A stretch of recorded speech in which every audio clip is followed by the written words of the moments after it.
Have you been thinking about making the move to New Hampshire, but you don't really know what you would do during the winter months when it's cold and snowy and you like to know what to expect? Well, in today's video, I'm going to go over the top 5 attractions that you must hit. My name is Shane Moynihan. I'm a real estate agent and investor here in Keene, New Hampshire.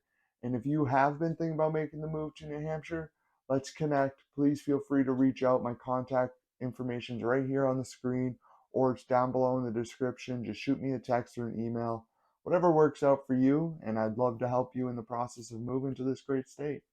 So yes, while New Hampshire winters can sometimes get crazy, like back in 2008, there was an ice storm, and that was one of the worst things I've had to experience for a winter up here. Left some people out of power for over 2 weeks, and it was a lot of canceled school, that's for sure. But it was a tough going for a while there, and finally got cleaned up. But New Hampshire winters can also be a gorgeous time to explore the outdoors and really see what the state has to offer. So let's dive into those options now. First up, we have the ice castles. These are up in Woodstock, New Hampshire, and I believe Ice Castles is kind of a company that has them throughout different states around the United States. But this one is really cool. I've been there once before, and it's just kind of breathtaking, especially at night. It's lit up, so all the caves and all the arches, and they even have slides you can go through, and like kind of tunnels you can crawl down and go through like that. Of course, you can get hot chocolate there and all that stuff while you're walking around. It's a really cool experience. You definitely want to bring a winter coat, some gloves, and your boots because you're literally walking on ice the whole time.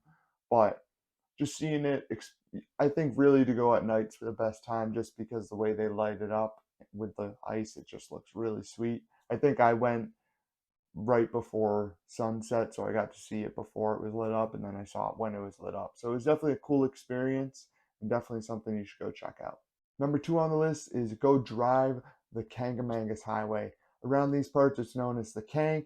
It's about a 35-mile strip of highway that goes from Lincoln to Conway, and it's really just a gorgeous drive to go through. It's a really popular drive for bike week in Laconia during the summer months when the bikers get up there. And then, of course, during the fall when all the leaves are changing colors, people come up there like crazy.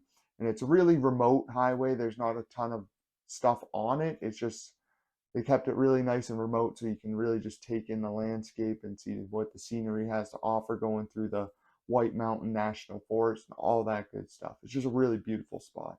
Third on our list of attractions is to go take a ride on the Pinzgauers on an off-road adventure up at Alpine Adventures in Lincoln, New Hampshire. This one I haven't done personally, but seems really cool.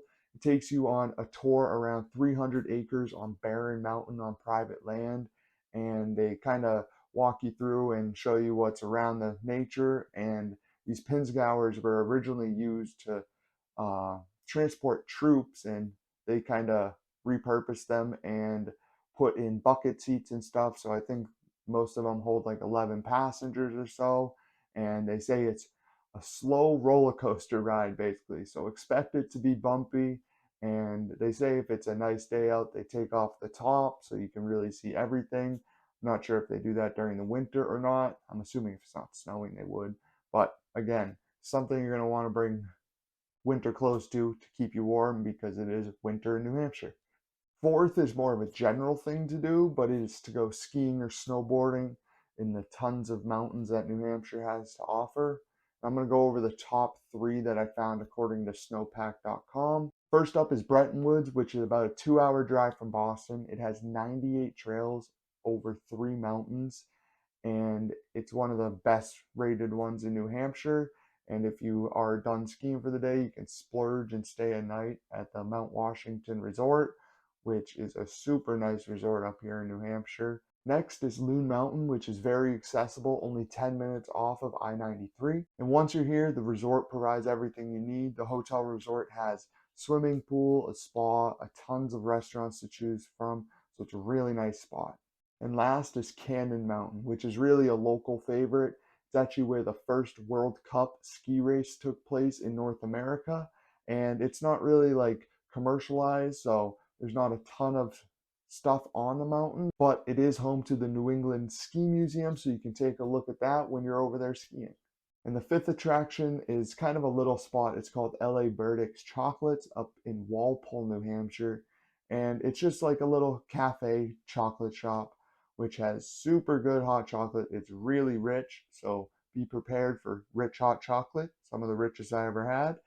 And it's just a super cool little store kind of thing with awesome feeling of wintertime, makes you feel like Christmas. And they also have a restaurant next to it, which is really good. So that sums up the top 5 attractions to go do during the winter months in New Hampshire. But there's tons of other stuff that you can do, and most of it's kind of free, like go snowshoeing or hiking through a state forest, snowmobiling you can do, or ice skating. Heck, you can even just find a hill and get a sled and go sledding. It's just a bunch of stuff that you can do out in the winter. So I hope this video has brought you some value and a little bit of an insight into a New Hampshire winter. It does get cold, it does get snowy, but there are ways that you can enjoy it and have some fun with the family. And of course, I would greatly appreciate a like on this video. And if you have any questions, just drop them in the comments. I'll answer them right there. And if you are planning to move to New Hampshire, I would love to help in that process. My contact information again right here on the screen, down below in the comments. Just feel free to shoot me a text, email, call, whatever works for you. I'm available. And until next time.